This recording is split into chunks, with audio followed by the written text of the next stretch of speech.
PM किसान सम्मान निधि की 22वीं किस्त फरवरी के अंत से मार्च 2026 के बीच जारी होने की उम्मीद है। लगभग 9 करोड़ किसानों को 2,000 रुपए मिलेंगे। किस्त पाने के लिए eKYC अनिवार्य है, जिसे ऑनलाइन या CSC सेंटर पर पूरा किया जा सकता है। पीएम किसान सम्मान निधि के लाभार्थियों के लिए अगली यानी 22वीं किस्त जल्द जारी होने की खबर है। रिपोर्ट्स में ऐसा कहा जा रहा है कि ये किस्त फरवरी के आखिरी सप्ताह से लेकर मार्च 2026 के बीच किसानों के बैंक अकाउंट में ट्रांसफर की जा सकती है। हालांकि दूसरी तरफ सरकार ने अभी तक इसकी कोई भी आधिकारिक तारीख घोषित नहीं की है। राशन कार्ड की eKYC नहीं कराई तो कटेगा नाम। 28 फरवरी है लास्ट डेट। सिवान में राशन कार्ड धारकों के लिए eKYC कराने की अंतिम तिथि 28 फरवरी है। जिन 20% 5.71 लाख लाभुकों ने अभी तक eKYC नहीं कराया है, उनका नाम राशन कार्ड से काट दिया जाएगा। जिन राशन कार्ड धारक सदस्यों लाभुकों ने eKYC नहीं कराया है, उनके लिए eKYC कराने को आखिरी मौका दिया गया है। दरअसल सरकार ने 28 फरवरी तक राशन कार्ड से eKYC कराने की सुविधा दी है। इसके बाद जिन लाभुकों द्वारा eKYC नहीं कराया गया होगा, उनका ये चयनित करते हुए उनका नाम राशन कार्ड से काट दिया जाएगा।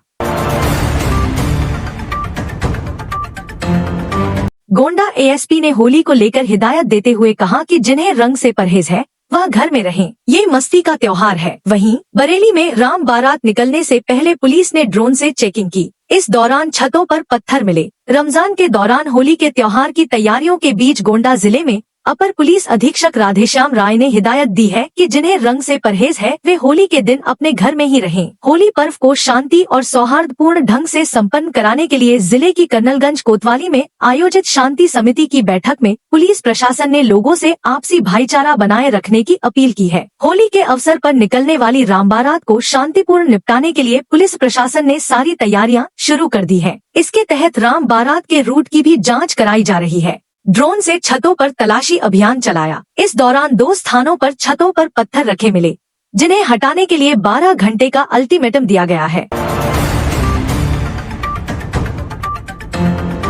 50,000 का इनामी गैंगस्टर पवन STF से मुठभेड़ में ढेर। 2016 में जज के गनर से लूटी पिस्टल बरामद। आगरा के थाना एकता क्षेत्र में STF और पुलिस मुठभेड़ में 50,000 का इनामी गैंगस्टर पवन मारा गया। वह रणदीप भाटी अमित कसाना गैंग से जुड़ा था और 18 से अधिक मामलों में वांछित था। उसके पास से 2016 में जज के गनर से लूटी गई 9 mm पिस्टल बरामद हुई। उत्तर प्रदेश STF की नोएडा यूनिट और आगरा पुलिस की टीम ने 27 फरवरी को आगरा के थाना एकता क्षेत्र में मुठभेड़ के दौरान 50,000 के इनामी गैंगस्टर पवन उर्फ कल्लू को मार गिराया। मुठभेड़ में वह गंभीर रूप से घायल हुआ था और इलाज के दौरान उसकी मौत हो गई। पवन पुत्र संतराम निवासी सिरौली थाना लोनी गाजियाबाद का रहने वाला था। वह कमिश्नरेट आगरा के थाना ताजगंज में दर्ज रंगदारी के मुकदमे में वांछित था। उस पर शासन की ओर से 50,000 रुपए का इनाम घोषित था। वर्ष 2021 में हत्या के मामले में उस पर 1 लाख का इनाम भी रह चुका था और वह दिल्ली से जेल गया था। स्टेज पर दुल्हन को गोली मारने वाला आरोपी गिरफ्तार। यूपी से पिस्टल खरीदी और क्यों चुना जयमाला का वक्त। बक्सर के चौसा में जयमाला के दौरान दुल्हन को गोली मारने वाले आरोपी दीनबंधु को पुलिस ने गिरफ्तार कर लिया है। आरोपी युवती से एक तरफा प्रेम करता था और शादी से नाराज होकर उसने वारदात को अंजाम दिया। आरोपी ने पुलिस को पूछताछ में बताया कि उसने यूपी से खरीदी पिस्टल से गोली चलाई गई, लेकिन एक ही गोली चली। बिहार के बक्सर जिले के चौसा में जयमाला के दौरान दुल्हन को गोली मारने वाले आरोपी को पुलिस ने गिरफ्तार कर लिया है। आरोपी की पहचान दीनबंधु के रूप में हुई है, जो युवती से एक तरफा प्रेम करता था। घटना 24 तारीख की रात की है। जयमाला की रस्म चल रही थी, तभी अचानक गोलीबारी से मौके पर अफरा तफरी मच गई। दीनबंधु ने हत्या की नीयत से दुल्हन पर गोली चलाई। गोली युवती के पेट में लगी, जिससे वह गंभीर रूप से घायल हो गई। उसका इलाज वाराणसी के अस्पताल में चल रहा है। परिजनों के अनुसार उसकी हालत अब भी गंभीर बनी हुई है।